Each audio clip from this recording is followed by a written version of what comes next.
We're back now at 10 after 8 with more on the man suspected of being the Craigslist killer. 22-year-old Phil Markoff, an engaged medical student, is accused of murder, kidnapping, and armed robbery. NBC's Jeff Rawson has been following this story. He's in Boston this morning. What do they know about this guy, Jeff? Hey, Matt, good morning. They're just sort of putting this together. What they do know is this is not the typical profile of what you'd expect, a typical profile, as you put it in quotes, of a killer. 22-year-old man, a second-year med student at Boston University. He's engaged to be married. In fact, the couple has a wedding website up right now, counting down the days to their marriage. They're registered. This was, by all accounts, an all-American boy. Good-looking guy. Friends say he was very normal. Went to parties in college, the kind of guy that would be walking around the campus. He has no criminal history as well. That's something else that's very interesting. This is not some kind of sexual offender or a known drug addict or known to police. This was out of nowhere for the investigators. And exactly how did they find this guy? How did they manage to track him down? They say that it was through a couple of ways. I mean, we've been showing you those surveillance pictures. That was important. Police got well over 200 tips they're continuing to follow, but also they went after him the same way they say he went after his victims, using computers. They tracked him through his IP address. When he logged on, it automatically takes your IP address. They matched that to physical locations. They went and they found him. Same way with his cell phone. In one of those surveillance pictures, you see him typing and texting. They tracked him that way. Police say they've actually been tracking him and following him around for days, watching his every move. All right, Jeff Rawson. Jeff, thank you very much. James Kehoe was a friend of Philip Markoff's back in college. Today, contributor Dr. Gail Saltz is a psychiatrist, and Pat Brown is a criminal profiler. She's in Washington this morning. Good morning to all of you. Good morning. James, let me give a couple of the ways they're describing this guy. He's a medical student. He's clean cut. He's smart. He's preppy. He's engaged. I mean, so this is more in line with the guy you can imagine, right? Basically, it couldn't be more accurate. I mean, that's the guy I knew. He was, as soon as I met him, he was one of the first people I met when I went to college. I think I even helped him move into his dorm room for probably a couple hours. But he was one of the first guys that I actually connected with. He was intelligent.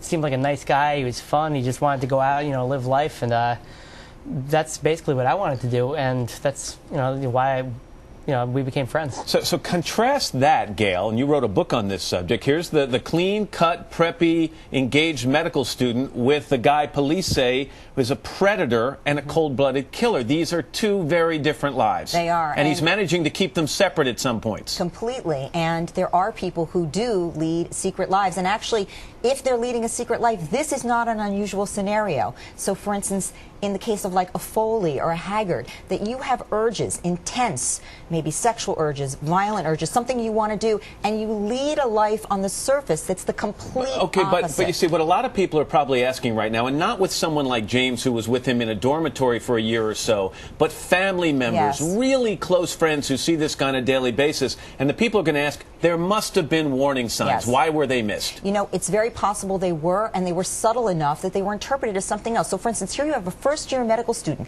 That is an incredibly tough, stressful time in any person's life. He's about to get married. That's a tough, stressful time. So if he appeared anxious, fidgety, removed, isolated, a little odd at times. Well, unless this guy has been doing things like this for 10 years or so, is it safe to assume that something traumatic touched this off?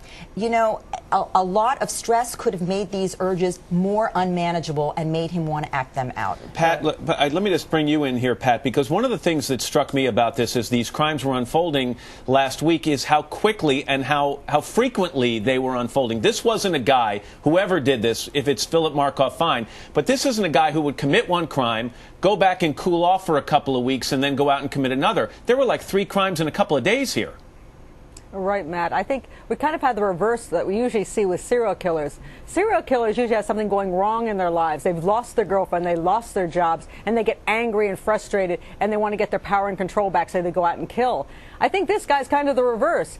He's probably a little resentful of the life he's leading, that the pressure he's been under all his life to do this and to do that, to be the medical student, to go to college, to be get married, you follow the path of everybody. And I'm guessing he's probably said things before how he doesn't really like this, but people maybe ignored a little bit of this. But I think as the impending marriage is coming up, what he's doing is saying, you know, they expect me to do all this stuff. You know, I'm going to do stuff my way. I'm going to have my fun, and they're just not even going to realize what I'm really about. And Pat, let's talk about the murder element here, because it doesn't seem that is his primary goal here, because unlike a Bundy or a Gacy, if murder were his goal, he would have caused harm to more of these women that he's connected with, correct? Right, but I don't think his goal wasn't just getting money either. This would not be his reason for doing this. I have heard that his friends have said he was rather misogynist.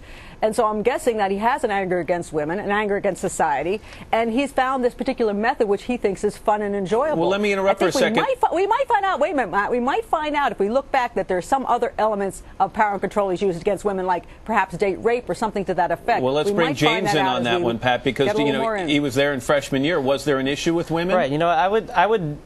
One of the things that that actually, the more I thought about it, kind of struck me about him was that he was, you know, for all intents and purposes, a guy's guy.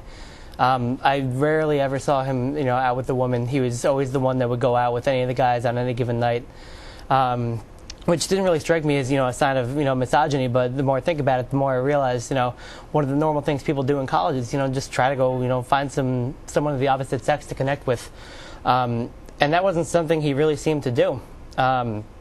And I think, you know, if you combine that with the fact that he was, you know, pre-med, he had, you know, his, I'm not sure, but I believe his father was a dentist or something along those lines. This pressure from his family to succeed in that kind of capacity.